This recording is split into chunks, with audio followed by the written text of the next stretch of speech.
이렇게 가계빚이 늘어난 건 주택담보대출이 크게 불어난 탓입니다.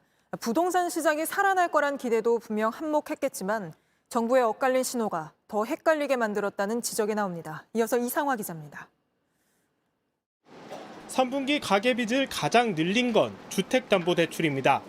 한 분기에만 17조 원 넘게 늘어나며 가계대출 증가를 이끌었습니다.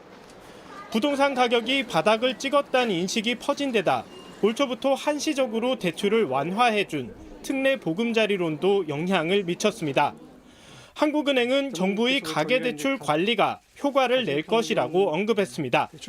정부의 가계대출 관리 강화 조치 효과가 시차를 두고 보다 가시화될 것으로 기대가 됩니다. 하지만 금융당국은 어제만 해도 다른 신호를 냈습니다. 높아진 금리 부담의 일정 수준을 직접적으로 낮춰줄 수 있는 방안을 강구해 줄 것을. 은행들이 금리를 낮추면 대출은 더 늘어날 텐데 실제 금융당국을 의식한 일부 시중은행은 주택담보대출 금리를 최저 3%대로 내리기도 했습니다. 이달 초 정부가 가계대출을 조이는 기조에 맞춰 금리를 급격히 올린 것과 대조적입니다. 결국 혼선을 겪는 건 소비자들입니다.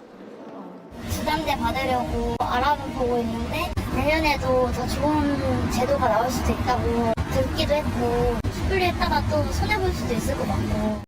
가계부채 줄인다고 가산금리를 올리라고 유도를 해서 대출금리가 상승하다가 갑자기 상생금융해야 된다고 하면서 금리 깎아줘라 막 이러잖아요. 전 계층의 가계부채를 줄여야 되는 것인데. 여기다 총선을 앞두고 각종 개발 공급 정책이 쏟아지면서 빚내서 부동산 투자하려는 수요는 더 늘 거란 우려도 커지고 있습니다. JTBC 이상화입니다. 안녕하세요. 뉴스룸 앵커 한민용입니다. 오늘도 JTBC 뉴스룸을 시청해주신 여러분 고맙습니다.